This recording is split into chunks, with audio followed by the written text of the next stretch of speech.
স্বাস্থ্য বিভাগৰ সুখবৰ 15 ছেপ্টেম্বৰত মৌখিক এইবাৰ ডাইৰেক্ট চাকৰি 10th ITI পাছলৈ DME গ্ৰেড 4 চাকৰি DME grade 3 non tech result 765 পদৰ আজিৰে ভিডিঅ'ত যথেষ্টখিনি গুৰুত্বপূৰ্ণ কথা গম পাব আপোনালোকে চেনেলত প্ৰথমবাৰ অহাসকলে ছাবস্ক্ৰাইব কৰি বেল আইকনটো প্ৰেছ কৰি থলে আগলৈ এনেকুৱা খবৰ পাই থকাত সহায় হ'ব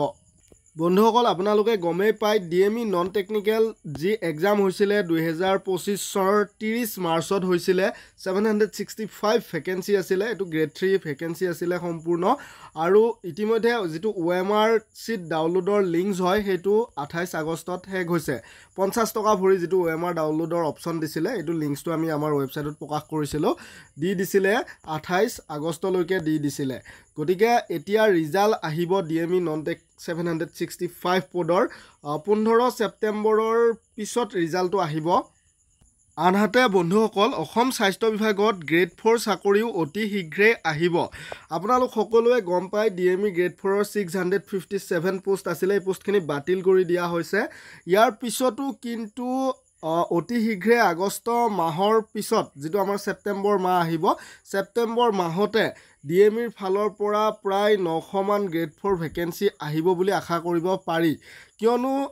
DMEৰ যিবিলাক নতুন মেডিকেল কলেজ হৈছে যেনে ধৰক Bongaigaon medical college Dhubri medical college এই সকলোতে যথেষ্ট গ্ৰেড 4 ভেকেন্সিও খালি আছে বিভিন্ন সংবাদ মাধ্যম যোগে গম পোৱা মতে প্ৰায় 900 মান DME গ্ৰেড 4 ভেকেন্সি আহিব বুলি এটা উমান পোৱা গৈছে গতিকে আপোনালোকে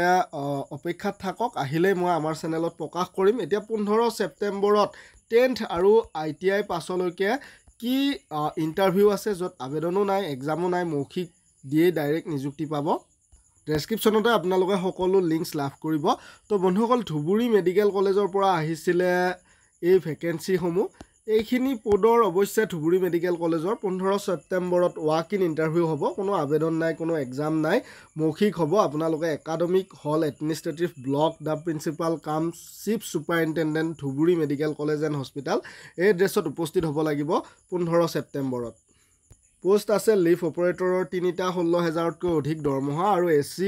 অপাৰেটৰৰ আছে 4টা পোষ্ট 16000তকৈ অধিক দৰমহা আপোনালোকে মেট্ৰিক পাছ হোৱাৰ লগতে ITI লাগিব